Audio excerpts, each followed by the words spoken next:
À présent, nous souhaitons comparer la fréquence cardiaque initiale au repos chez les filles et chez les garçons. Alors pour ça, nous allons utiliser le test T2 de Student.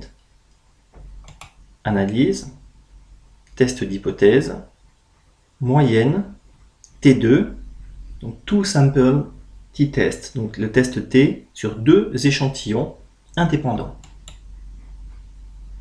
Nous allons récupérer la variable fréquence cardiaque initiale, la placer ici, et en variable de groupement, nous allons ajouter le sexe et valider. Donc voilà ce que nous obtenons ici.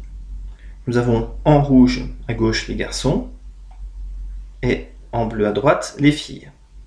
Nous voyons la distribution de la fréquence cardiaque dans ces deux groupes. Plaqué ici, nous avons la loi normale qui va avoir même moyenne et même écart type, donc même dispersion. Pareil chez les filles. À l'œil nu, nous n'avons pas l'impression qu'il y ait réellement une différence entre ces deux groupes concernant la fréquence cardiaque. Et pour le savoir, nous allons voir le résultat du test en nous rendant sur cet onglet. Voilà. Alors, nous avons ici le résultat de notre test T2, le nombre de garçons, nombre de filles, il dépasse 30, donc c'est bon. Plus de 30 individus dans chaque groupe, nous pouvons faire le test sans problème. Nous voyons les deux moyennes qui diffèrent un petit peu, mais pas tant que ça. Les écarts types sont assez proches. Et là, nous avons deux tests.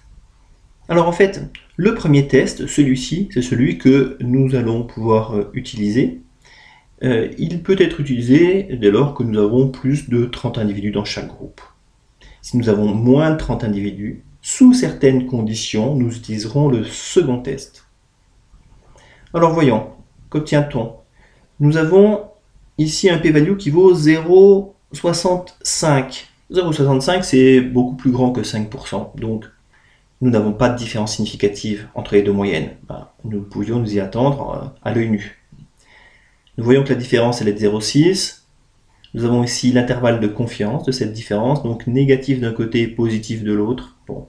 C'est-à-dire que la valeur 0 elle est entre les deux, ça veut dire qu'on n'aura pas de différence significative. Et là, le t, la valeur de t, le nombre d'erreurs type, eh bien il est de 0,44. 0,44 c'est plus petit que 2, donc pas de différence significative. Voilà ce que nous pouvions dire.